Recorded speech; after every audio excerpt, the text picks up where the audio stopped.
वहीं राज्यसभा सांसद सुभाष बराला ने संसद में हंगामे को लेकर विपक्ष पर जोरदार हमला बोला है।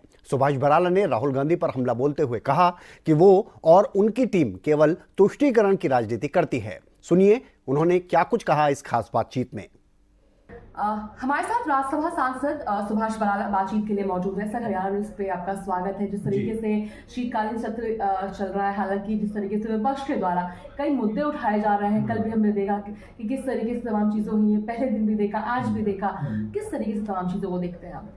देखिए, विपक्ष नहीं चाहता कि सदन के अंदर कोई सकारात्मक बातचीत हो। विपक्ष का तो एक काम है। विपक्ष तो आप देख रहे हैं कि जब से तीसरी बार नरेंद्र मोदी जी प्रधानमंत्री बन करके आए हैं और लगातार जब प्रदेशों के चुनाव होते हैं, प्रधानमंत्री जी की लोकप्रियता के कारण से, हमारी सरकारों की लोकप्रियता के कारण से स्थानीय स्तर के मुद्दों का जो समाधान हमारी सरकारें करें, तो प्रदेशों में भी हमारी सरकारें लगातार आ रही हैं और भारतीय जनता पार्टी की और हमारी सरकारों की पॉपुलरिटी लगातार और नरेंद्र मोदी जी की पॉपुलरिटी लगातार बढ़ती जा रही है।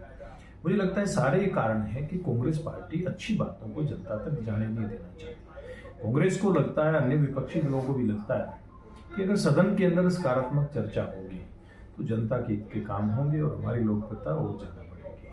सर, लोकप्रियता की अगर बात करते हैं तो जिस तरीके से कल कॉन्स्टिट्यूशन डे मनाया गया है, भव्य तरीके से मनाया गया है, उस पर भी सवाल उठाया गया है। जिस तरीके से राहुल गांधी के द्वारा कहा गया कि सावरकर जी का आवाज नहीं है, क्या हिंसा का जिक्र है इसमें, इस तरह की चीजें कही गई है। साथ ही संभल मामले को लेकर भी काफी राज्यसभा की बात कर ली जाए या लोकसभा की बात कर ली जाए तो कई सवाल उठाए गए हैं और अखिलेश यादव के द्वारा कहा गया है कि एक तरफ जहां खून बह रहे हैं, दंगे हो रहे हैं, तो दूसरी तरफ खुशी कैसे मनाया जाए? देखिए, अब संविधान दिवस को कोई अवॉइड कर सकता है क्या?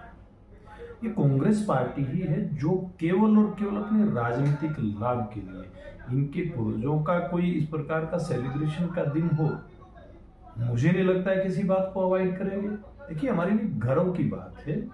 कल के दिन 26 नवंबर 1949 को हमारे लिए देश का के लिए एक ऐतिहासिक दिन था। कैसे उसको सेलिब्रेट नहीं करेंगे, कैसे उसको भूल जाएंगे? हाँ, संभल की चर्चा करिए ना, आप उस बात की चर्चा करिए ना जो आप लोग ही मीडिया के जो बंधु दिखा रहे हैं, वहां पर किस प्रकार से लोग हाथों के अंदर तमंचे लेकर के और गोलियां दाग रहे हैं, उस बात की चर्चा ये कभी नहीं करेंगे।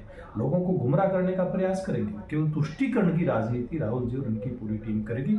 मुझे लगता है ये जिस रास्ते के ऊपर लेकर के जा रहे हैं, ये कांग्रेस पार्टी को रसातल पर लेकर के ही जाएंगे। एक आखिरी सवाल, जिस तरीके से हरियाणा से जो सांसद है, लोकसभा सांसद है जयप्रकाश जी, उनके द्वारा कहा गया है कि लोकसभा में या फिर राज्यसभा की अगर बात कर ली जाए तो किसानों के मुद्दे को उठाया जाएगा। जिस तरीके से किसानों ने फिर से दिल्ली कूच करने का फैसला लिया, इस बार ट्रैक्टर नहीं पैदल ही जाएंगे, ये भी कहा जा रहा है, तो किस तरीके से देखते हैं किसानों के मुद्दे को आप? देखिए, मैं तो खुद किसानों के लिए बहुत लंबे समय तक मैंने संघर्ष भी किया है जब लोग सरकार में नहीं थे। और मुझे बड़ी खुशी की बात है जब हम संघर्ष में रहते और जिन मुद्दों को हम लोग उठाते थे किसानों के हित के लिए, नरेंद्र मोदी जी की सरकार ने उसके ऊपर काम किया है, उससे आगे बढ़ करके काम किया है। देखिए, जो ये सरकार है नरेंद्र मोदी जी की, या हमारी प्रांत की सरकार है, आप हरियाणा सरकार को ले लीजिए ना, जहाँ ये आंदोलन की धुरी बनाना चाहते थे ये लोग, जहाँ पूर्व में भी आंदोलन का केंद्र हरियाणा ही रहा था, जय जवान जय किसान, ठीक है ना। इस मामले को लेकर के कैसे हरियाणा के अंदर इन्होंने उत्पात मचाने का काम किया था। अब क्या है कि हरियाणा के अंदर अब पंजाब से चल करके आ रहे हैं ना बाकी किसान, वो पंजाब की सरकार से क्यों नहीं पूछते? जब हरियाणा की सरकार सभी फसलें एमएसपी पर खरीद सकती है, पंजाब की सरकार क्यों नहीं खरीद सकती?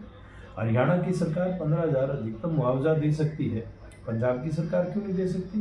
हरियाणा की सरकार फसलों का बीमा कर सकती है, पंजाब की या अन्य कांग्रेस पार्टी शासित राज्यों की सरकारें क्यों नहीं कर सकती? इस बात का जवाब ये लोग क्यों नहीं देते हैं?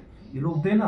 आज हमारी सरकार चाहे केंद्र की सरकार है, जिस प्रकार से डॉक्टर स्वामीनाथन आयोग की रिपोर्ट के आधार पे लागत के अंदर 50% लाभ जोड़ करके देने का उनका एक सुझाव था, हमारी सरकार ने वो तो उसको मान ही नहीं लिया, उसको इम्प्लीमेंट किया, उसको दे रही है सरकार।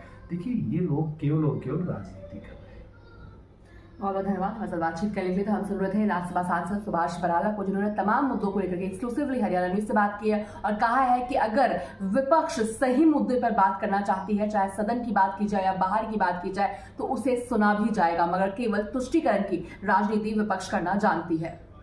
दिल्ली से हरियाणा न्यूज के लिए अपराजिता श्री।